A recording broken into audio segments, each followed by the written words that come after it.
আচ্ছা, এই ভিডিওতে আমরা দেখব the types of queue. Okay, there are mainly four types of queue: linear queue, circular queue, double-ended queue, and priority queue. So we'll start with linear queue. The linear queue টা দেখা যাক কি হয়। তো তুমি যদি আগের ভিডিওটা দেখে থাকো তাহলে কি বলেছিলাম যে কিউ এর ক্ষেত্রে দুটো অপারেশন ডিফাইন করা থাকে। একটা হচ্ছে ইনসার্শন, যেটাকে বলা হয় এন কিউ, আর একটা হচ্ছে ডিলিশন, যেটাকে বলা হয় ডি কিউ। তো এখানে আমি একটা এক্সাম্পল নিয়ে দেখাবো কি করে ইনসার্শন আর ডিলিশন মানে পরপর হতে হতে তোমার এই লিনিয়ার কিউটা ভেরি করতে পারে। আর আরেকটা জিনিস মনে রাখবে, যদি পরীক্ষায় তোমাকে কিউ এর সম্বন্ধে কিছু লিখতে বললো, ধরো তোমাকে বললো ডিফাইন কিউ, তখন কিন্তু তুমি অ্যাজিউম করে নেবে যে তোমাকে লিনিয়ার কিউ এর ব্যাপারে বলা হয়েছে।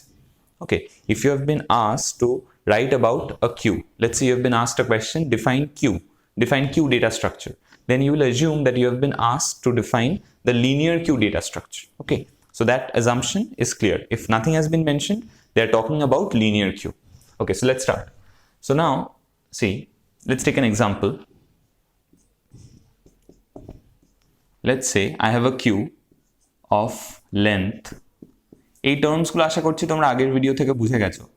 লেন্থ মানে কি? লেন্থ মানে number of elements which are present in the queue, or number of elements that a queue can accommodate. Let's say the length of the queue is 3, আর পরপর কিছু অপারেশনস দেওয়া আছে। ওকে, ধরো তোমাকে দেওয়া আছে, এখানে আমি অপারেশনসগুলো লিখছি। হ্যাঁ, কোথায় লিখবো? এখানে। আচ্ছা দাঁড়াও, এখানে লিখবো। ধরো আচ্ছা, ই কিউ মানে আমি শর্টে লিখছি, জায়গার অভাব, তাই জন্য শর্টে আমি এন কিউ, কিউ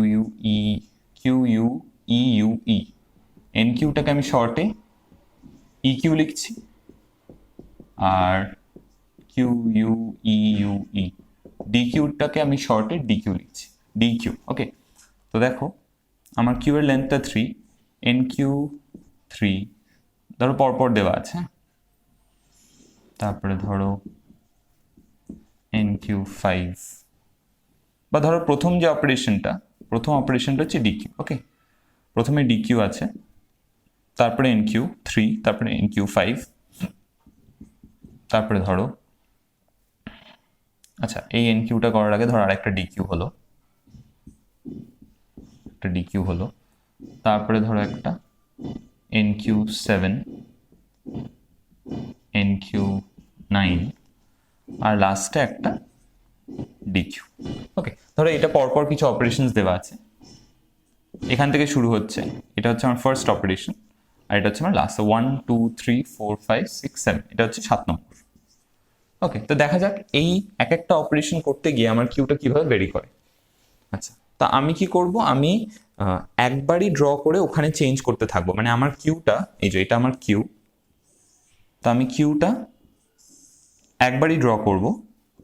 এই কিউ এর মধ্যেই আমি চেঞ্জেসগুলো দেখাবো। তোমরা যেটা করবে সেটা হচ্ছে প্রতিটা স্টেপ কিন্তু আলাদা আলাদা করে দেখাবে, মানে প্রতিবার তুমি কিউটা আলাদা করে আঁকবে। আচ্ছা, তো আমি এবার করছি প্রথমটা। হ্যাঁ, আমি স্টেপ ওয়াইজ লিখছি, তোমরাও স্টেপ ওয়াইজই করো, কিন্তু তোমরা আলাদা আলাদা করে এঁকো। স্টেপ ওয়ানটা হচ্ছে কি? স্টেপ ওয়ানটা হচ্ছে ডিকিউ। দেখো ইনিশিয়ালি আমরা, দেখো এটা কিউ এর ক্ষেত্রে আমরা দুটো ভেরিয়েবল মেনটেন করব। মনে করে দেখো, স্ট্যাকের ক্ষেত্রে আমরা একটাই ভেরিয়েবল মেনটেন করতাম, সেটা হচ্ছে টপ অফ স্ট্যাক, টপ যে ভেরিয়েবলটা ছিল, বা টিওএস যেই নামেই তুমি বলো না কেন। কিউ এর ক্ষেত্রে আমরা দুটো ভেরিয়েবল ইউজ করব।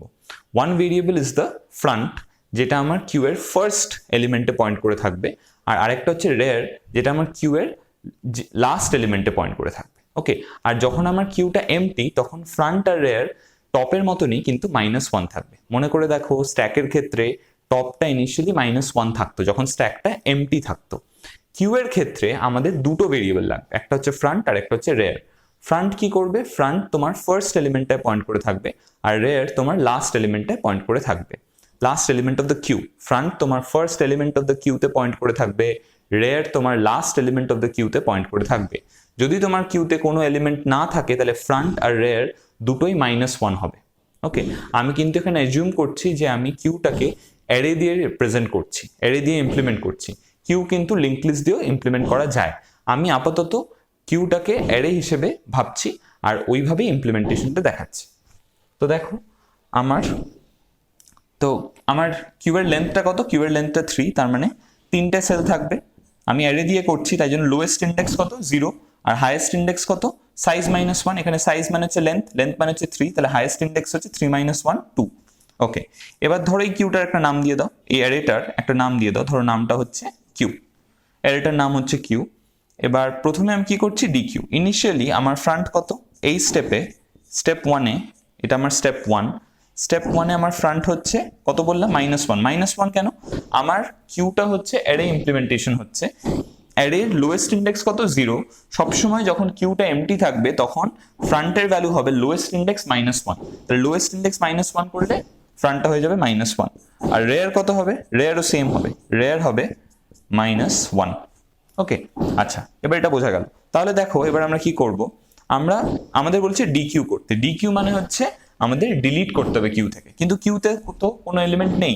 যদি কিউতে কোনো এলিমেন্ট না থাকে আর যদি ডি কিউ অপারেশন করতে বলা হয়, তার মানে আমাদের একটা মেসেজ প্রিন্ট করাতে হবে যে কিউ ইজ এমটি। তাহলে এখানে আমি কি পাবো, এই স্টেপের আউটকামটা কি হবে, প্রতিটা স্টেপের একটা আউটকাম হবে। তো এই স্টেপের আউটকামটা কি হবে, এই স্টেপের আউটকামটা হবে, দেখো এই স্টেপের আউটকামটা হবে একটা মেসেজ যেটা হচ্ছে কিউ ইজ এমটি। আমাদের এই মেসেজটা ডিসপ্লে করাতে হবে, বোঝা গেল। আচ্ছা এবার স্টেপ 2-তে যাওয়া যাক। তাহলে আমাদের স্টেপ 1 এটা তো হয়ে গেল, এবার স্টেপ 2, স্টেপ 2 মানে হচ্ছে EQ3। আচ্ছা নেক্সট স্টেপটা হচ্ছে EQ3, তার মানে আমি কোন আইটেমটা পুশ করতে চাইছি বা এনকিউ করতে চাইছি, 3টা হচ্ছে আমার আইটেম। যেই এলিমেন্টটা আমি কিউতে ইনসার্ট করতে চাই সেটাকে আইটেম বলা হয়। এখানে কোনটা ইনসার্ট করতে চাইছি, 3টা, তার মানে 3টা হচ্ছে আমার আইটেম। তো এটা হচ্ছে আমার স্টেপ 2। তোমরা কিন্তু স্টেপসগুলো আবার বলছি আলাদা করে দেখাবে পরীক্ষায়। তো স্টেপ 2টা হচ্ছে, দেখো স্টেপ 2-এ আমাদের বলেছে এনকিউ করতে 3। এবার আউটকামটা জানি না, আউটকামটা কি হবে। এই স্টেপে এখনো ফ্রন্টটা -1 আছে, রেয়ারটা -1 আছে, আমি NQ3 করছি। এবার এনকিউটা কোথায় হয়, ইনসার্শনটা কোথায় হয়, ইনসার্শন সবসময় শেষের দিকে হয়। তার মানে শেষের দিকটা কি দিয়ে বোঝানো হয়, শেষের দিকটা বোঝানো হয় রেয়ার দিয়ে। আর শুরুর দিকটা কিভাবে বোঝানো হয়, শুরুর দিকটা বোঝানো হয় ফ্রন্ট দিয়ে। তো আমার ইনসার্শনটা হবে রেয়ার এন্ডে। Insertion in a queue or enqueue in a queue takes place at the rear end. তাহলে কি করে রেয়ার এন্ডে হবে, আমার রেয়ারের ভ্যালু কত, -1। আমাকে যদি এনকিউ করতে হয়, see এনকিউ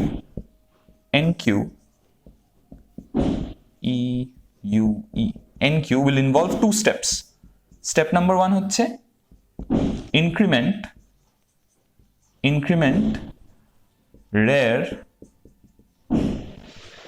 by 1, that is step 1. R step 2 হচ্ছে insert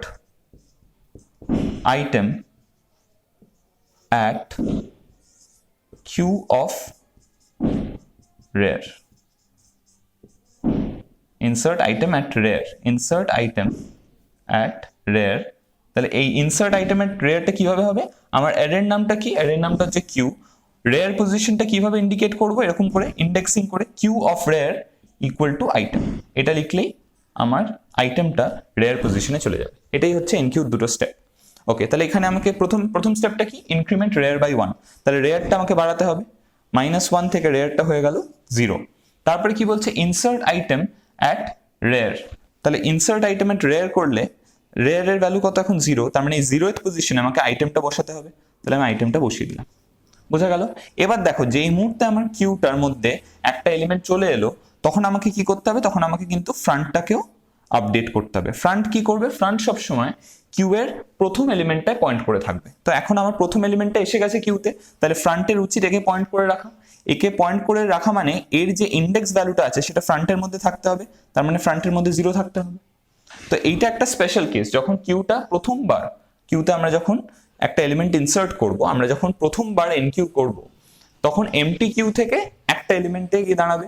তো এই ক্ষেত্রে আমাদের কিন্তু ফ্রন্টটাকেও 0 করতে হবে। রেয়ার তো অটোমেটিক্যালি 0 হবেই, এই দুটো স্টেপের জন্য রেয়ারটা তো 0 হচ্ছেই, তার সাথে সাথে আমাদের কিন্তু ফ্রন্টটাকেও 0 করতে হবে। ওকে, তো এটা হলো তোমার number 2, second operation. Third operation হচ্ছে NQ5। তাহলে এটা হচ্ছে স্টেপ 3। স্টেপ 3-তে আমাদের আইটেমটা হচ্ছে এখন 5।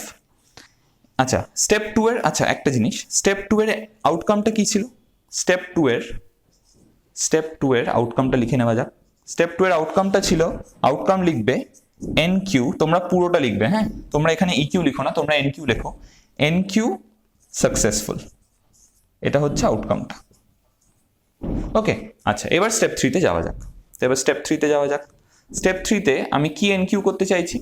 স্টেপ 3-তে আমি এনকিউ করতে চাইছি 5টা হচ্ছে আমার আইটেম। তাহলে এনকিউ এর দুটো স্টেপ কি? ইনক্রিমেন্ট রেয়ার বাই 1, তাহলে রেয়ারটাকে বাড়াই, রেয়ারটা বেড়ে হয়ে গেল 1। তারপরে কি? ইনসার্ট আইটেম অ্যাট রেয়ার, তার মানে রেয়ার পজিশনে। রেয়ার পজিশন মানে কোনটা? ইন্ডেক্স 1। ইন্ডেক্স 1-এ তুমি আইটেমটা বসাও, আইটেমের ভ্যালু কত? 5, তাহলে ইন্ডেক্স 1-এ 5টা বসে গেল। আর আউটকাম কি হবে? এনকিউ সাকসেসফুল। ওকে, নেক্সটটা হচ্ছে ডিকিউ। আচ্ছা, এবার ডিকিউ করতে হবে। এবার আমি যদি ডিকিউ করি, দেখো স্টেপ 4, তাই তো? স্টেপ 4টা হচ্ছে ডিকিউ। এবার ডিকিউ করব কোন এলিমেন্ট? আচ্ছা, ডিকিউর দুটো স্টেপ কি হয়? ডিকিউর দেখো দুটো স্টেপ। এনকিউর যেরকম স্টেপ দেখলে, ডিকিউর স্টেপস গুলো হচ্ছে, কোথায় লিখি? ধরো এই জায়গাটা লিখছি, এটা মুছে দিলাম, আশা করছি তোমরা কপি করে নিয়েছো। তো দেখো ডিকিউর দুটো স্টেপ হয়। ডিকিউর দুটো স্টেপ হয়। স্টেপ নাম্বার 1 হচ্ছে remove the element at front. Remove element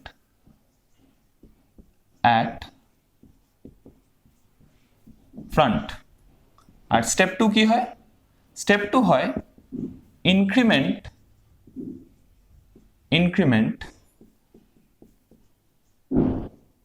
front by 1।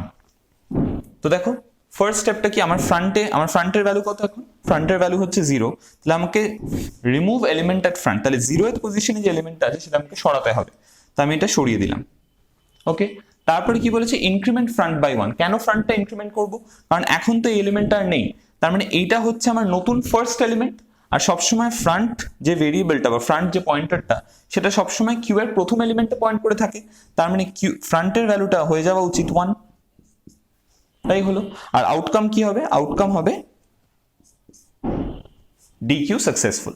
ওকে, এবার পরের স্টেপটায় যাওয়া যাক। তা আমরা 1 2 3 4 4টে স্টেপ করে ফেলেছি। এবার স্টেপ নাম্বার 5-এ যাওয়া যাক। স্টেপ নাম্বার 5 কি বলছে? NQ7। এবার NQ7 করতে হবে আমাদের, তার মানে আমাদের আইটেমটা হচ্ছে এই ক্ষেত্রে আইটেমটা হচ্ছে 7। ওকে, তাহলে NQ এর দুটো স্টেপ কি? প্রথম স্টেপ হচ্ছে ইনক্রিমেন্ট রেয়ার বাই 1, তাহলে রেয়ারটাকে বাড়ালাম, রেয়ারটা বেড়ে হয়ে গেল 2। তারপর কি বলেছে? Insert item at rare. এখন রেয়ারের পজিশনটা কোনটা? 2, তাহলে এই 2 এর পজিশনে আমাকে আইটেমটা ইনসার্ট করতে হবে, তাহলে আমি ইনসার্ট করলাম, 7টা ইনসার্ট করলাম। তাহলে আমার আউটকাম কি হচ্ছে? আউটকাম হচ্ছে NQ সাকসেসফুল। আচ্ছা, নেক্সটটা হচ্ছে NQ9। এবার এই জায়গাটায় আমরা পেয়ে যাব লিনিয়ার কিউ এর ডিসঅ্যাডভান্টেজটা। এই জায়গাটা দেখো, স্টেপ 6টা কি হচ্ছে? স্টেপ 6 হচ্ছে NQ9। তার মানে আমার আইটেমটা কত? 9। Very good. এবার দেখো আমার রেয়ারের ভ্যালু কত? আমার রেয়ারের ভ্যালু কিন্তু 2 হয়ে গেছে। এবার আমি যদি রেয়ারের ভ্যালুটা ইনক্রিমেন্ট করি, যেরকম এখানে বলা আছে যে ফার্স্ট স্টেপ হচ্ছে increment rear by 1। If I increment the value of rear by 1 at this point, what will happen? I will be going out of the queue. That means I cannot insert an element, যেহেতু আমি বলেই দিয়েছি যে সবসময় এলিমেন্টের rare এন্ডে insert হবে, আমার এখানে ফাঁকা জায়গা থাকা সত্ত্বেও, in spite of having an empty position or an empty slot in my queue, I cannot insert this element. কারণ আমাকে যদি ইনসার্ট করতে হয়, I'll have to first increment rare by 1, and if I increment rare by 1, I'm going out of the queue. There is no way I can come back to this vacant position. As a result, in spite of having, একটা line এখানে লিখে রাখো, এটাই হচ্ছে main disadvantage of linear queue. In spite of having an empty slot in a linear queue, we may not be able to insert an item into it. In spite of having an empty slot in a linear queue, we may not be able to insert an item into it. এটাই হচ্ছে তার সবথেকে বড় example. তাহলে এখানে কিন্তু আমরা insertion করতে পারলাম না। আর এখানে আউটকামটা কি হবে? আউটকামটা হবে একটা মেসেজ, যেটা আমাদের বলে দেবে, সঠিকভাবে বলবে না কিন্তু ভুল একটা কনক্লুশন দেবে যে কিউ ইজ ফুল। এখানে আমরা একটা মেসেজ পাবো যে কিউ ইজ ফুল, অথচ কিউতে কিন্তু এখনো জায়গা আছে। ওকে, আচ্ছা, এটা হলো স্টেপ নাম্বার 6। তারপরে কি? তারপরে আছে স্টেপ নাম্বার 7। স্টেপ নাম্বার 7-এ কি আছে? স্টেপ নাম্বার 7-এ বলছে ডিকিউ। তো স্টেপ নাম্বার 7-এ আমরা ডিকিউ করব। এবার স্টেপ নাম্বার 7-এ যেই মুহূর্তে আমরা ডিকিউ করলাম, তখন কি হবে? আমাদের ফ্রন্টে যে এলিমেন্টটা আছে, তার ডিকিউর কি step? Remove element at front. Which element is present at front? The element at index 1। কোন এলিমেন্টটা আছে? 5। So I have to remove it. আমি এটা রিমুভ করলাম। আর নেক্সট কি? Increment front by 1। তাহলে ফ্রন্টটা বেড়ে কত হয়ে যাবে? ফ্রন্টটা বেড়ে হয়ে যাবে 2, রাইট? দেখো এইটার পরেও আমি যদি আরেকটা স্টেপ করতাম, স্টেপ 8 করতাম, যেখানে আমি ধরো NQ13 বললাম, এই অপারেশনটা কিন্তু করতে গিয়ে আমি কিন্তু মানে করতে পারবো না, আমাকে কিন্তু আটকে দেবে। কেন আটকে দেবে? কারণ আমার ইনসার্শনটা কোথায় হচ্ছে? রেয়ারে হচ্ছে। তাহলে রেয়ারে আমাকে যদি ইনসার্ট করতে হয়, তাহলে আগে আমাকে রেয়ারটাকে এক ঘর বাড়াতে হবে, কিন্তু রেয়ারের ভ্যালু কত? 2, which is the last index. এবার যদি আমি বাড়াই তাহলে তো আমি কিউ এর বাইরে চলে যাচ্ছি। তার মানে দুটো এমটি স্লট থাকা সত্ত্বেও আমি কিন্তু এনকিউ অপারেশন করতে পারছি না, আমি কিন্তু ইনসার্ট করতে পারছি না। Okay, so this is the main disadvantage of linear queue, where NQ operations will be misreported as the queue being full. NQ operations will be misreported as the queue being full in spite of having empty slots in the queue. এখানে দেখো দুটো MT slot আছে, এই মুহূর্তে আমি যদি একটা এনকিউ করতে যাই আমাকে কিন্তু করতে দেবে না। ওকে, এটা হচ্ছে main disadvantage of linear queue. আর এই ডিসঅ্যাডভান্টেজটা আমরা কি করে ওভারকাম করব? এই ডিসঅ্যাডভান্টেজটা আমরা পরের ভিডিওতে দেখব, সার্কুলার কিউ এর দ্বারা আমরা কিন্তু ওভারকাম করতে পারি। ওকে, আর তাহলে এইটার স্টেপ 7 এর আউটকামটা কি হবে? স্টেপ 7 এর আউটকামটা হবে ডিকিউ সাকসেসফুল। ওকে, স্টেপ 7 এর আউটকামটা হয়ে যাবে ডিকিউ সাকসেসফুল। ওকে, তো আশা করছি তোমরা এই ভিডিওটা বুঝতে পারলে। আমি পরের ভিডিওতে সার্কুলার কিউ কিভাবে লিনিয়ার কিউ এর ডিসঅ্যাডভান্টেজটা ওভারকাম করে সেটা বলবো। Thank you.